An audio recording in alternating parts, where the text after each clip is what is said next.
Welcome to our channel. ఈరోజు మనతో పాటు మన స్టూడియోలో ఉన్నారు సీనియర్ పొలిటికల్ అనలిస్ట్ ఇమ్మంది రామారావు గారు. నమస్కారం. నమస్కారం. రామారావు గారు, మనం సినీ ఇండస్ట్రీలో చూసుకుంటే యాక్టర్ సుమన్ గారికి ఒక మంచి నేమ్ ఉంది. పూర్వం నుంచి కూడా ఇప్పటి వరకు కూడా మంచి నేమ్ ఉంది. కానీ ఈ మధ్య ఏంటంటే తను జైలుకి వెళ్ళాడు అని చెప్పి ఒక ప్రచారం వచ్చింది.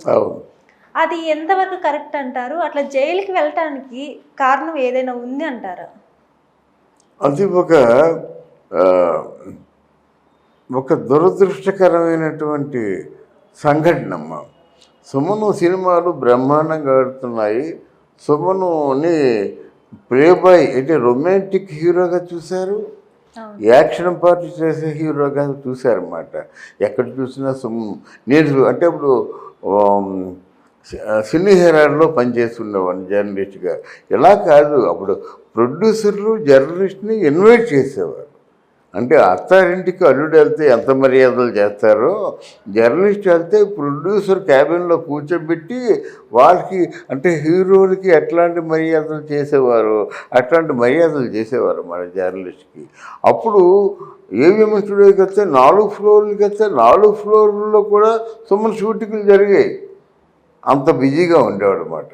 అట్లాంటి ఆర్టిస్ట్ మీద ఒక నిందారోపణలు చేసి ఏవో ఒక చూడకూడని సినిమాలు ఏదో దాంట్లో నటించాడని, అందులో ముఖ్యంగా ఒక పోలీస్ ఆఫీసరు తాలూకు కూతురు కూడా ఆయన తాలూకు ఫిలిమ్స్లో ఉందని ఏదో అనుకున్నారు, ప్రచారం వచ్చింది.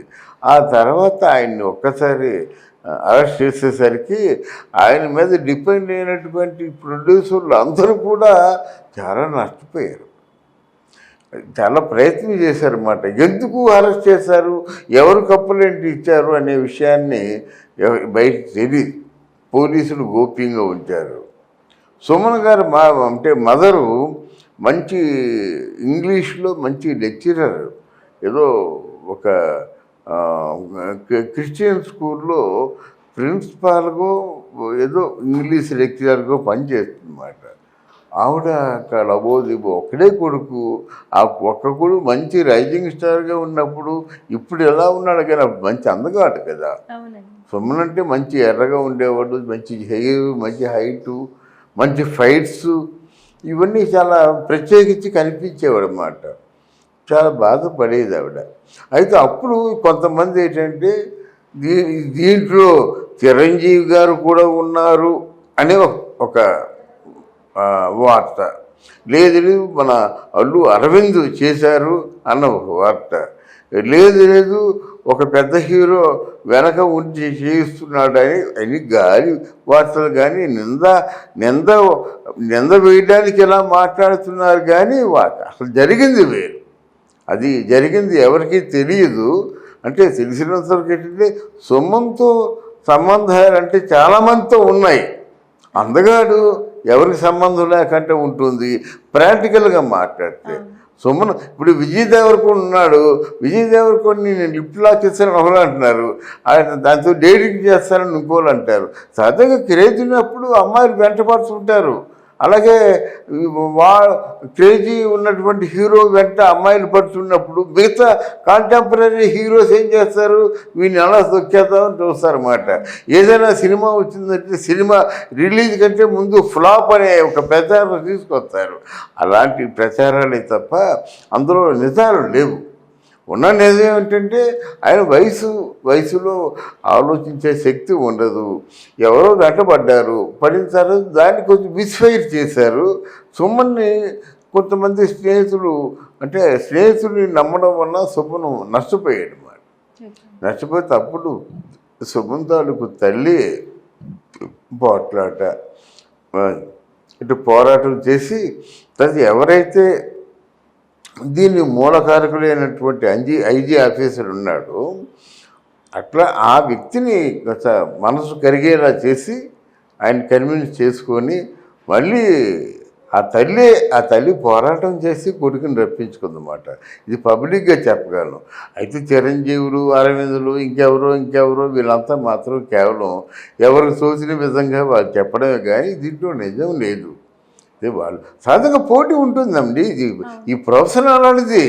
పోటీ చిరంజీవి వచ్చుడంటే ఎంతమంది విరుచుపడ్డారు, ఎంతమంది తొక్కేయడానికి ప్రయత్నం చేశారు. ఎంతమంది ప్రయత్నం చేసినప్పుడు కూడా వాళ్ళందరి ప్రయత్నాన్ని కూడా మట్టి కొట్టి ఈరోజు మెగా హీరో అయ్యారన్నమాట. కానీ ఎదిగే ప్రతి ఒక్కరు కూడా ప్రతి ఒక్కరి మీద కూడా ఏదో విధంగా రాయి వేయాలని చూస్తారన్నమాట. ఏదో విధంగా బుర్ర జల్లాలని చూస్తారు. నాగేశ్వరరావుకి తప్పలేదు, రామారావు గారికి తప్పలేదు, శోభను కృష్ణ గారికి కూడా తప్పలేదు అన్నమాట. అది మెగాస్టార్కి తప్పలేదు, ఈ సుమకి కూడా తప్పలేదు అన్నమాట. ఆయన ఏదో ఇప్పుడు ఒకరి వల్ల నేను మోసపోయాను, ఒకరి వల్ల నష్టపోయానంటే జరిగిపోయింది. మళ్ళీ గతాన్ని తలుచుకోవడం, మళ్ళీ గతం గురించి ఎప్పుడు ప్రచారం అవుతుంటే దాన్ని కౌంటర్గా నేను చెప్తున్నాను అన్నమాట. అయిపోయింది, పాస్ట్ ఈజ్ పాస్ట్.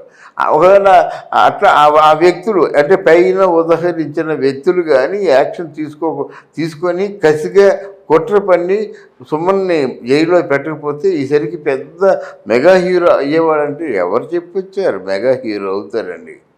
ఎలాగవుతారండి? వాళ్ళు బ్రహ్మాజీ ఉన్నాడండి, బ్రహ్మాజీతో ఏదో సింధూరం సినిమాలో యాక్షన్ హీరో చేశాడు. ఫ్రీగా వదిలేశారు 20 సంవత్సరాలు. ఏ రేంజ్ ఆర్టిస్ట్ అయ్యాడు? అంతే కదా.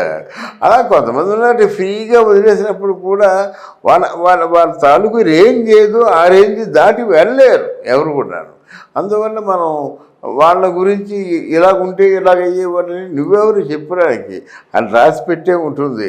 ఆయన ఏ రేంజ్ ఆర్టిస్ట్ అవ్వాలన్నది ఆయనకి అంటే ఆల్రెడీ భగవంతుడు నిర్ణయించే ఉంటాడు కనుక దాని మీద మనం వక్ర భాష్యాన్ని పలకడం న్యాయం కాదు. ఇందాక మనం చెప్పుకున్నాం కదండి, అంటే అల్లు అరవింద్ గారు ఇట్లా చేశారు, లేకుంటే చిరంజీవి గారు ఇట్లా చేశారు అని చెప్పేసి ఇందాక అనుకున్నాం. అవి కాదు అని చెప్పి మీరు చెప్పారు. ఇవి కాకుండా సినీ ఇండస్ట్రీలో సుమన్ గారికి ఇంకేమన్నా విభేదాలు ఉన్నాయంటారా? సుమన్ గారి విభేదాలు అంటే ఈ సినిమా ఫీల్డ్లో ఉన్న విభేదాలు ఎలా ఉంటాయంటే రాజకీయ నాయకులు ఎలా ఉంటారో సినిమా ఫీల్డ్లో హీరోలు అలాగ ఉంటారమ్మా. రాజకీయ నాయకులు ఎవరికి వాళ్ళు ఇండివిజువల్గా ఉన్నప్పుడేమో వాడిని వీడు చేస్తాడు, వీడిని వాడు చేస్తాడు. ఇద్దరు కలుసుకున్నప్పుడు కావలించుకుంటారు, కలిసి భూమి చేస్తారు. అలాగే ఇక్కడ రైవల్టీ ఉంటుంది, ఎందుకుండదు? మా ఇద్దరం ఒకటే అనుకుంటారు. కానీ ఈయన పైకి వచ్చేస్తున్నాడని వాడు చూస్తారు, వాడి పైకి వచ్చేసరి వీళ్ళు చూస్తారు అన్నమాట. రైవల్టీ ఉంటుందండి. కానీ ఇండస్ట్రీ ఎప్పుడు సక్సెస్ వెనకే ఉంటుంది. ఇప్పుడు మీరంటే ఖాతరు చేయని వాళ్ళు కూడా మీకు సక్సెస్ ఎప్పుడైతే వచ్చిందో అక్కడి నుంచి ఎన్ని పొగడ్తలు వస్తాయో, ఎంత టాలెంట్ ఉందండి మీకు, ఎంత బాగా చెప్తారు డైలాగు, అసలు మీ యాక్షన్ అబ్బాయి ఇంకెవరు రాదండి. ఎన్నో మాట్లాడతారు బాగున్నప్పుడు. బాగాలేకపోతే వద్దురా ఆవిడ గురించి మాట్లాడద్దు, ఆవిడ చాలా బ్యాడ్ టైంలో ఉంది, మనం ఏం మాట్లాడినా దొరికిపోతాం అంటారన్నమాట. కనుక ఇండస్ట్రీ ఎప్పుడు కూడా సక్సెస్ వెనకాలే ఉంటుంది. కనుక ఇప్పుడు ఈరోజు సుమన్ని పలకరించమంటే ఎందుకు పలకరిస్తుంది?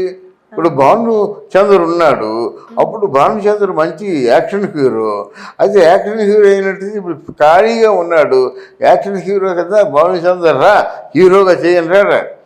అలాగే ఆయన పేరు మన ప్రసాద్ బాబు ఉన్నాడు, ఆయన కూడా హీరోగా చేశాడు, రా మెయిన్ క్యారెక్టర్ చేయంటారా. డిమాండ్ ఉంటే వాడిని వదలరు, డిమాండ్ లేకపోతే వాళ్ళ దగ్గరికి వెళ్ళరు. ఇదే ఇండస్ట్రీ నైజం. కనుక ఈ సూత్రాన్ని ఎప్పుడూ మనం ఫాలో అవ్వాల్సింది. సక్సెస్ ఎక్కడుంటే ఇండస్ట్రీ అక్కడ ఉంటుంది, ఫెయిల్యూర్కి ఆమె దూరం పారిపోతుంది. ఇది నా అనుభవం. చాలా చక్కగా వివరించారండి. Thank you much.